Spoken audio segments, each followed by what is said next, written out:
teman-teman, kita sudah berada di ambang pintu atau pintu gerbang masuk di petilasan di era zaman Hayam Wuruk, kalau tidak salah ini. Tapi kalau dari masyarakat mungkin belum begitu jeli tentang sejarahnya. Kalau kita kan memang mempelajari, sehingga ini pada dinasti zaman Hayam Wuruk atau bawahnya Kartarasasa Jayawardhana mungkin tuh. Jadi ya termasuk itu belum Tribuana Tunggal Dewi, Bu. Tribuana Tunggal Dewi gitu, Pak. Ya, karena dilihat dari petilasannya itu batunya bukan batu hitam, batu merah. Kalau batu merah itu termasuk Majapahit muda. Iya. Majapahit yang terbelakang. Ini sebagai apa Mbah dulu? Ya ini ya sebagai tempat persembahan. Kalau di zaman era Kerajaan Sinosari rata-rata kan relief-reliefnya, gambarnya yang tertulis di dalam prasasti batu. Iya. Ini kalau lihat dari saksi mata di masyarakat 200 keliling itu terdapat batu bata, sehingga apabila ingin menggali sumur itu susah karena ada batu batanya itu. Iya. Tapi tidak batu bata keras seperti batu, tapi ya juga bisa ditembus pakai sumur bor itu. Itu kemungkinan apa dulunya terpendam waktu ada letusan gunung Ya, atau gimana? Pada era usia ini kan sudah ratusan tahun, mungkin Gunung Kelut kan sering meletus, sehingga terus menambah pasir, sehingga tempatnya tidak terawat, terus peninggalan prasejarahnya itu hanya berasal dari batu merah, sehingga kan cepat hancur itu. Iya. Hancur. Tapi di dalam masyarakat tetap diandalkan atau diagungkan sebagai petilasan yang perlu kita hormati dan perlu kita rawat itu. Iya. Ini pohon-pohonnya setahu saya ya seperti ini. Besar bagi. Besar ini. Ini sono lah, sono sama pohon tinggi. Kebanyakan kalau tempat-tempat peninggalan itu kok sono bagi. Iya, sono asem. Ini kan dari Bali pun sering hadir sini, Mbak. Seperti itu yang kasih kain merah itu kan dari Bali. Satu orang-orang Bali agama Hindu yang datang ini juga. Entah kita nggak tahu kok sampai tahu di daerah sini, nggak di sini. Apa dia punya peta tentang candi, kita nggak tahu. Iya. Yang jelas di sini ada 3 sosok dalam pengungkapan kami untuk penelusurannya. Yang satu yang bernama dari astral atau sosok Macan Putih. Macan Putih Yang dia sering menemui orang, katanya bernama Hyang Gadung Melati. Iya, itu sebagai senopatinya Ya, atau itu Gadung Melati mungkin itu termasuk itu orang-orang dari Majapahit yang lengser, yang lari mungkin pada masa apa kita nggak tahu, melarikan diri, kemudian bersanggah di daerah sini, terbabat di desa sini. Iya. Kemudian dia mempunyai asisten yang namanya Poncolono, yang Poncolono itu mungkin sebagai asistennya dari Mbah Gadung Melati. Kemudian serentetan sepeninggalnya yang Gadung Melati dan yang Poncolono, sehingga tempat ini diteruskan oleh sosok masyarakat atau muridnya yang bernama Hyang Badrun. Oh iya. Hyang Badrun itu sudah zaman keislaman, zaman Raden Patah Sultan Agung itu. Iya. Jadi masyarakat sudah mulai banyak. Tapi mungkin zaman itu masih utuh bagi candinya nggih. Ya dulunya masih utuh, ya, karena dikerus dari zaman, kemudian ada anak-anak yang tidak berbangsa, bagaimana, terus akhirnya barang itu rusak atau hancur karena mungkin dari kenakalan dari anak-anak muda atau mungkin dari hujan atau dari apa itu. Yang jelas candi ini sudah tidak berbentuk, sudah hancur karena didukuli oleh pohon-pohon yang sangat besar, Mbak. Iya, sampai viral katanya namanya Candi Bubrah, Bang. Iya, Candi Bubrah. Tapi ini punya kelebihan apabila gunung meletus, walaupun laharnya yang sangat hebat, masyarakat mengayom di sini tidak bisa lihat ke sini. Bahkan di sini pun akan dibikinkan rumah saja gagal, sering mati, Mbak. Oh iya. Mati ingin menebang hutan, langsung di area sini ingin menebang kayu, langsung dia munyer-munyer di sini, semapun tidak sadar, berkali-kali itu, Mbak. Nah, pohonnya masih disakralkan dari masyarakat. Jangan bisa naik sini, Mbak.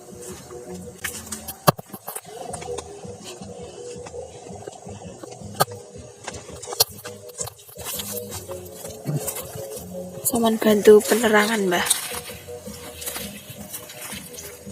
Di dalam penelusuran kita memang harus berhati-hati, utamanya kita harus izin kepada tetangga, di area perkampungan.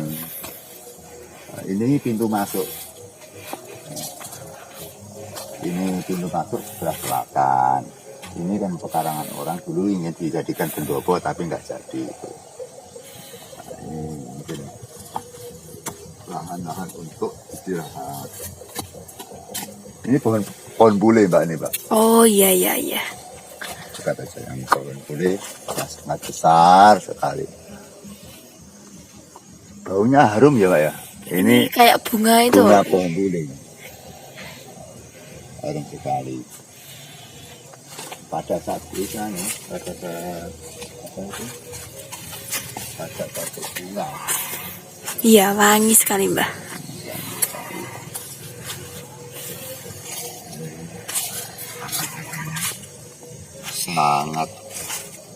Sangat indah sekali. Ini boleh kita naik, Mbak, karena Assalamualaikum, Mbak. Assalamualaikum warahmatullahi wabarakatuh. Amit sewu putune tadi ngawonten penelusuran.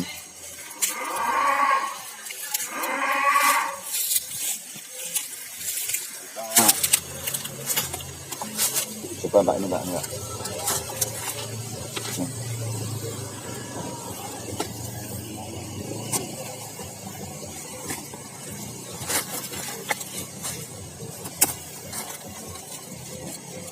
Kita bakar meninggal.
Iya.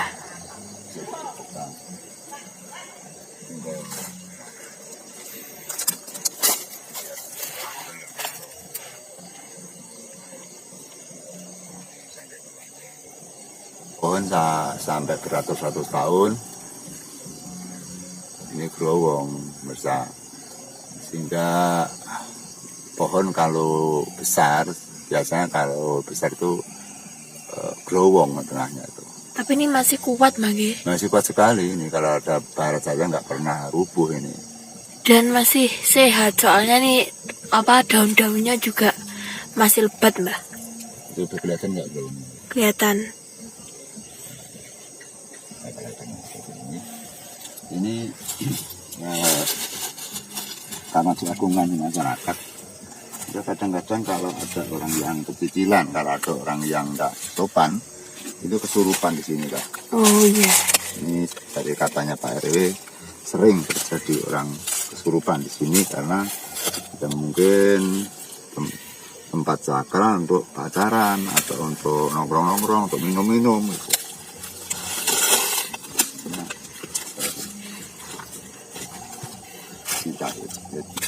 kita sopan.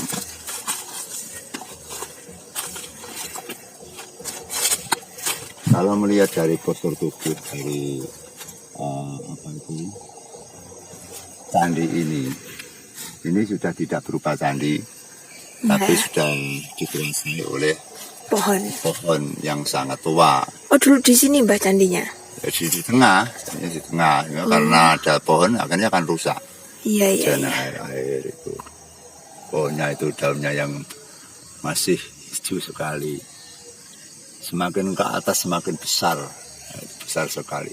Dan ini tidak ada yang berani nebang. Oh, nggak berani itu, walaupun itu doyong sebenarnya, pohon itu kan doyong. Iya. Tapi nggak berani nebang kan. Dibiarkan saja, satu pun tidak ada yang berani itu. Ya, ini yang boleh di tempatnya pas berbunga, jadi harum sekali. Iya. Ternyata saya masih tahu ini kalau boleh itu bisa berbau itu bunga. Ini buahnya, Bang,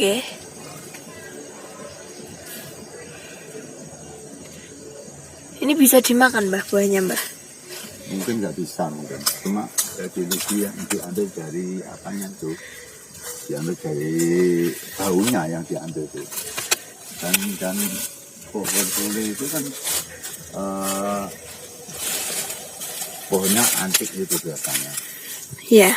Antik, indah. Pohon bule, pohon beringin itu postur tubuhnya, batang pohonnya itu kan indah gitu. Seperti ini kan akar-akarnya. Biasanya kalau pohon beringin itu kalau sudah semacam ini cenderung rubuh. Di mana-mana kalau besar pada rubuh, ini kan nggak rubuh ini. Ini sangat kuat sekali, Mbak. Padahal di atasnya candi ini. Iya. Kita sudah izin kepada penghuni. Semoga memberikan aman. Toh apabila nanti iangnya muncul ya kita malah alhamdulillah.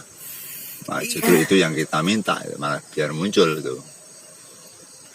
Dan katanya, Mbah, kalau misalkan tadi kan ada penjual bakso, nggih? Ya. Itu kalau misalkan di sini apa dia patrap atau berdoa? Ya, cara berdoa.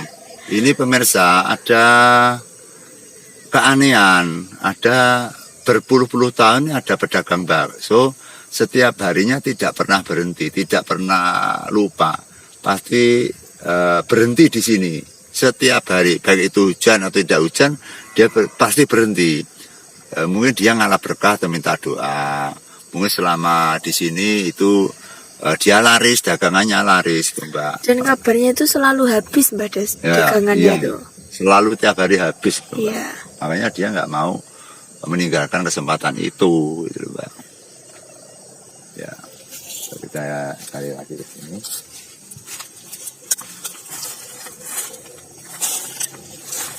Ini kemarin baru dibersih-bersihkan itu sama para desa, karena kan akan 17 Agustus akan bulan Suro, ya.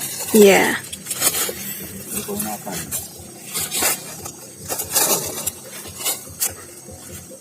Oh, sepertinya itu pohon anu. Oh, bendo. Apa? Bendo. Bendo. Iya, ini pohon bendo ini. Ini kira-kira lebih dari 300 tahun, Mbak, ini, Mbak. Iya. pohon seperti ini sudah lebih dari 300 tahun. Ini beberapa generasi manusia ini. Sekarang pohon-pohon yang besar itu di masyarakat nggak ada. Adanya cuma di punden-punden karena aman. Nggak ada pembeli yang mau beli. Kalau dijual kan nggak mau. Dan dilindungi oleh aparat desa itu. Ya. Aman.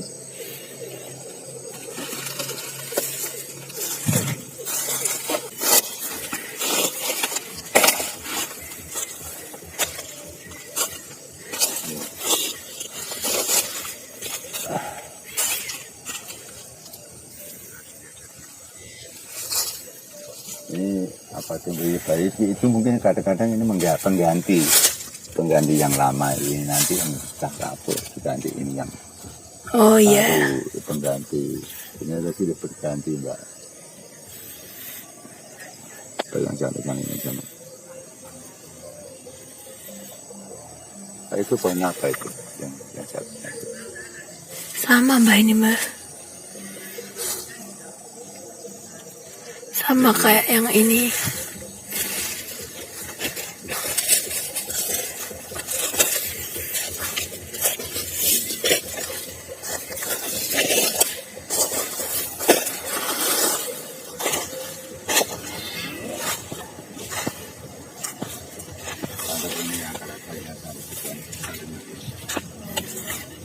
Kayak kursi Mbak. Iya. Sangat menakjubkan sekali. Kalau lihat pohon-pohon yang sangat besar sama tua seperti pohon purba, saya juga heran, Pak. Heran dan senang sekali. Karena saya memang pecinta alam. Iya. Kalau ada tumbuhan yang sama rata itu heran, kita membayangkan pada zaman purba dulu. Gitu.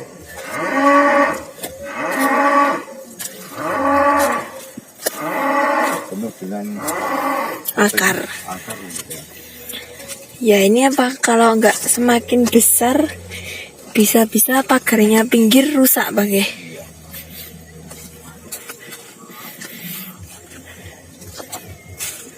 Apa ini?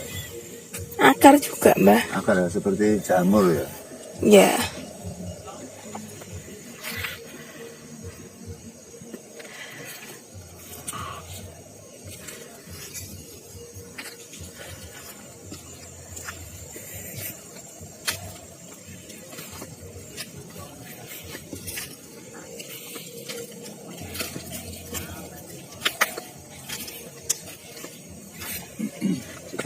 Kita duduk sebentar, Mbak. Barangkali ada firasat apa atau beneran apa. Videonya dimatikan dulu. Saya tak konsultasi kepada yang ada di sini, Mbak. Iya. Apa yang tertera di dalam Candi Kubrah ini? Mematikan dulu, Mbak ya. Teman-teman yang berbahagia, barusan kami menerawang ke alam jauh berapa ratus tahun yang lalu. Kami sulit memasukkan dimensi di alam itu. Yang jelas, setahu saya candi ini ada rentetan dari Candi Sidorejo. Kemudian kalau Candi Pertapan lain, Candi Sidorejo meneruskan candi sini. Tadi bukan orang-orang yang bikin Candi Sidorejo, tapi ini orang-orang yang lain atau mungkin ini orang-orang utusan dari Majapahit atau warga desa, warga sekitar sini. Yang jelas pada saat pembangunan program gambar arsiteknya itu besar candi itu. Masih setengah badan daripada candi ini, maka ada masalah besar. Atau mungkin gunung belum meletus atau gimana kita nggak tahu. Sehingga pada saat pembangunan belum selesai, maka orang-orang pada kelarian. Jadi orang-orang lari tidak ada di sini. Saya hanya melihat itu putul itu. Jadi lahan putul, belum ada pohon-pohonnya, hanya seperti tumbuhan bata gitu, banyak itu. Tapi rapi, tapi tidak ada kolo makoro, tidak ada apa, cuma seperti candi itu saja itu. belum jadi gitu Mbak. Belum Ya? jadi. Jadi tidak ada misalkan kolomagoro, batu-batu bertulis apa ada seperti candi apa patung-patung itu enggak ada. Hanya seperti candi tapi tidak lincip itu. Kalau ini peninggalan zaman Hindu, ini harusnya lincip. Harus lancip tinggi. Ini kan masih setengah badan. Kalau diukur ya sekitar 4 meternya 7 meter gitu lah. Iya. 7 meter. Tidak ada 10 meter tidak ada. Itu sudah potong. Jadi lancipnya nggak ada. Nah, kalau itu potong berarti ada berserakan batu-batunya. Itu kan bawahnya itu tidak ada berserakan. Terus di atasnya itu masih rapi itu. Jadi belum tutup itu, belum selesai itu. Terus makanya benar dikatakan orang itu namanya Candi Bubrah. Akhirnya belum selesai apakah bubrah itu karena pekerjanya itu bertengkar akhirnya bubrah tidak dijadikan atau bubrahnya itu karena dihancurkan oleh gempa bumi seperti Lindu atau dihancurkan oleh gunung Kelut yang meletus sehingga orang-orang pada bubar gitu. Hanya ada beberapa puluh orang atau seseorang aja yang ada di sekitar situ tapi tidak jelas. Yang namanya kita merobos ke gaib itu kan tidak semudah kita bayangkan, kan juga sulit. Ya, itu berarti dari dulu memang dari awal itu namanya Candi Bubrah Mbak ya? Ya, enggak dari masyarakat biasa saja, masyarakat sementara, masyarakat muda ini saja. Dulunya bukan Candi Bubrah.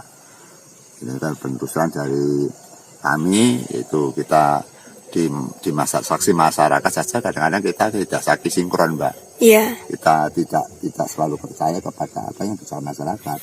Karena antara dulu dengan sekarang itu pasti beda, kita nggak tahu, kita kan umurnya masih berapa, masyarakatnya saksi-saksi yang ada di sekitar ini masih umur berapa, itu kan cerita bisa diempiri bisa kurang gitu. Yeah. Sedang kita pakai indera saja, itu saja hanya gelap, adanya hanya sebuah patung yang belum jadi itu saja, ada beberapa orang dan orangnya itu orang-orang tersebut tidak berpakaian kerajaan tuh Mbak. Yeah. Orang-orang biasa itu seperti ya pakai udeng, pakai celana yang sangat sederhana gitu, enggak terlalu mewah dari kerajaan. Yang jelas candi ini ada kaitan unsur dari Candi Sidorejo. Tapi kalau Candi Sidorejo itu kan murni dari utusan atau atas perintah atas kerajaan Majapahit itu Pak. Iya. Kalau di sini belum mencapai rel-rel yang indah gitu di sini. Masih separuh daripada candi itu saja. Dan berwarna bata merah. Oh iya Mbak. Enggak batu loh, bata merah di sini. Ya, sisi mata masyarakat bahwa sekitar 200 meter keliling itu tertanam batu merah lebar Mbak. Iya. Sekali. Jadi batu merah itu enggak lebar sekali. Iya. Itu orang yang menggali sumur lubang itu sampai dia enggak berani, dia takut kalau ada sumber air yang tumpah gitu. Yang namanya Pak Basrowi itu kan penggali sumur daerah sini. Iya. Sementara itu yang kita telusuri, ungkapan yang jelas ini candi ini tidak berarti jadi normal, itu enggak. Memang sejak dulunya sudah separuh badan itu. Iya. Tapi sudah pernah dipakai sebagai pemujaan Bang? Belum sampai no, Mbak. Belum sampai no. Itu kan belum sampai jadi. Mungkin kalau dipakai pemujaan cuma hanya sekitar orang-orang tertentu dari para Nalendra, para Wiku Brahmana, si Cekel belum bisa masuk karena belum siap gitu Mbak. Oh iya. Tuh, jadi dan di terowongan saya tidak ada pohon satupun, hanya seperti lahan pekarangan luas gitu aja, hanya dibangun sebuah candi yang belum jadi. Ya. Ya, candinya ya satu tapi besar gitu Mbak. Satu jebobok itu enggak lancis itu Prambanan, satu enggak besar tapi jebobok itu candinya itu. Ya, jadi bisa dimasuki orang gitu Mbak ya? Oh bisa itu kan sudah arsiteknya sudah bikin tapi enggak jadi, kita enggak tahu karena kita masuk itu hanya berapa detik itu Mbak. Okay. Kita kalau masuk ke alam jagat lain itu enggak pernah lama itu. Kita akan menuju masuk saja sudah lama, terus kemudian tak diberitahu gambaran saja hanya berapa detik itu saja. Jadi kita nggak bisa mengamati secara mendetail, Mbak. Untuk sementara sekian ya Mbak ya.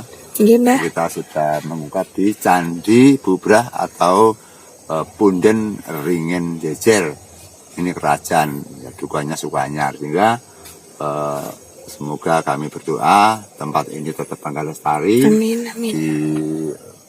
dilindungi oleh negara, dilindungi oleh para desa, dijaga oleh masyarakat. Akan bagaimanapun walaupun ini sudah tidak berbentuk candi, tapi sejarah tetap berbunyi bahwa ini pernah ada candi, dan terbukti di sekitar area ini 200 meter keliling memang ada batu batanya. Nggih. Indonesia memang hebat, kebudayaan Indonesia perlu kita agungkan. Cukup sekian ya Mbak.